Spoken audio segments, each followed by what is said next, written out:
9:02 in the morning. A glass boardroom on the 11th floor. 7 people, 1 long table, and a founder who still believes this is a routine quarterly review. 41 minutes from now, he will no longer run the company he built. He does not know that yet. Here is something most people misunderstand. Companies are rarely lost in courtrooms, or in hostile headlines, or in dramatic phone calls at midnight. They are lost in rooms with bottled water and printed agendas. Quietly, politely, by people who smile when you walk in. He started in 2011, in a rented garage outside the city, writing logistics software nobody wanted. 2 laptops, 1 whiteboard, 4 months of savings. By 2019 his platform routed freight for 30 countries. 800 employees. His name on the lobby wall, etched in brushed steel. Growth like that requires money. Money arrives with conditions. The Series C closed in a hotel conference room at 11 at night, everyone exhausted, everyone celebrating. He signed 94 pages he had skimmed twice. Page 61 changed the arithmetic of his own boardroom forever. Before that round, the board was 5 seats. He controlled 3. After that round, it was 7 seats. He controlled 2. His co-founder held 1. The investors held 3. The 7th seat was called independent, which is a word that means nothing until the day it means everything. There was also the friend. The chief financial officer. They had met in a business school hallway in 2006, argued about pricing models for 3 hours, and never really stopped. Best man at the wedding. Godfather to the daughter. The person he trusted with every number. Signals came early, and he read them as noise. A lawyer's email in March asking, casually, whether his shares carried protective provisions. A board member requesting historical customer data directly from the analytics team, bypassing him entirely. A dinner in April he heard about on a Tuesday, from a receptionist.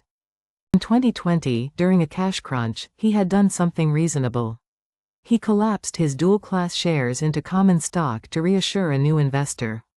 1 vote per share. Clean, simple, fair. It was also the moment his company stopped being mathematically his. Buried in the shareholder agreement was a clause. Removal of the chief executive by simple majority board vote, no cause required, effective immediately. His own attorney had flagged it once, in a footnote. He had replied with 3 words. We trust each other. Through the spring, the dinners continued. A steakhouse near the airport, chosen because nobody from the company ate there. 2 investors, 1 independent director, and the chief financial officer. They did not call it a plan. They called it contingency thinking. Notes were never taken. On a Thursday in September, a calendar invite arrived. Subject line, Q3 alignment. Duration, 45 minutes. Location, boardroom. No agenda attached, no documents, no pre-read. His assistant asked whether she should request materials. He told her not to bother. It was probably nothing. The night before, he slept badly, though he could not say why. He rehearsed the quarterly numbers in his head at 2 in the morning. Revenue up 11%. Churn down. A difficult European market, but explainable. Everything explainable. He was preparing for the wrong conversation entirely. He arrived at 8:40. The parking level was fuller than usual for a Tuesday. 3 cars he did not recognize, all rentals, all parked in visitor spaces. In the lobby, the security desk had a printed list. His own name was not on it. He did not check. When he walked into Boardroom A, there were 9 chairs occupied, not 7.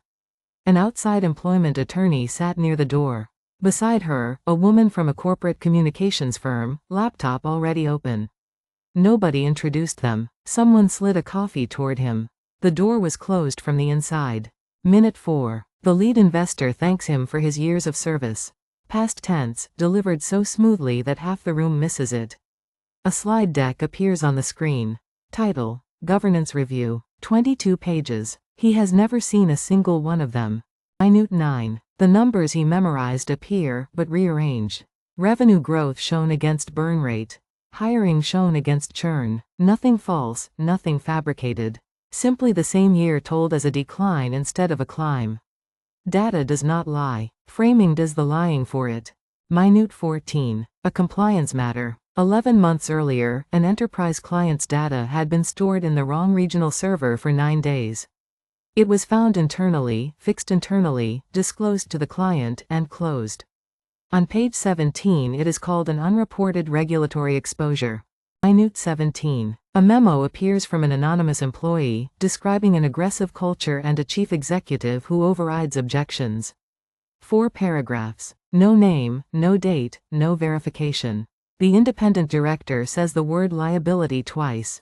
Nobody asks who wrote it. That question would have mattered. Minute 21. He reaches for his phone to message his personal attorney. There is no signal in Boardroom A. There never had been. The building's glass was coated. He had approved that renovation himself, 3 years earlier, to reduce glare on the screens. Minute 24. The lead investor says a sentence beginning with regretfully, and everyone in the room understands that the previous 23 minutes were not a discussion. They were a record. A motion is made to remove the chief executive officer, effective immediately, without cause. Now the arithmetic. 7 votes. 3 investor seats. Yes. His co-founder, no. Himself, no. That is 3-2. The independent director, appointed 2 years ago with his own enthusiastic endorsement, says yes without looking up from her notes. 4-2. 1 vote remaining. The last vote belongs to the chief financial officer. The Friend. Business School Hallway, 2006. Best man. Godfather. He does not hesitate, and that is the detail the founder will remember for the rest of his life. Not the vote. The absence of hesitation. Minute 31. An interim chief executive is named. He is already in the building, on the 9th floor, in a conference room with a coffee that has gone cold. He has been waiting since 7:40. His onboarding paperwork was signed the previous Friday. Minute 35. The communications consultant turns her laptop around. A press release, fully drafted. Leadership transition. Mutual agreement. Grateful for his visionary contributions. The document's creation timestamp reads 9 days earlier, 11:41 at night. She scrolls past it quickly, but not quickly enough. Minute 38. Somewhere in the building, an IT administrator receives a one-word message and executes a prepared script. Email account suspended. Cloud drive locked. Badge revoked. Slack deactivated. It takes 40 seconds. 800 employees will notice the change before he reaches the elevator. Minute 41. He signs. Not the resignation letter, which he refuses, but the acknowledgement of the board's resolution. Then he asks one question. He asks how long they had been planning this.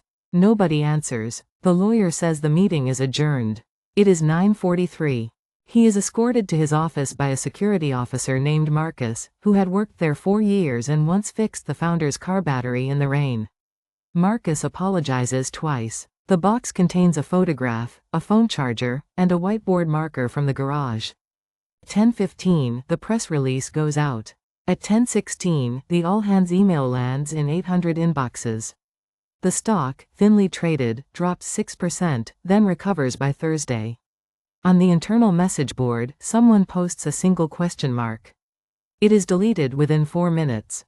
He sued. 11 months of discovery, 4 depositions, 1 very expensive settlement, and a non-disparagement clause that means he can never tell this story in his own words. 2 years later he founded something new. Smaller. And this time, the shareholder agreement runs to 300 pages. So remember the real lesson. The meeting where you lose your company is never the meeting where you lose your company. That happened months earlier, at 11 at night, on page 61, when everyone was tired and grateful and trusting. Read the footnotes. They are the only part that votes.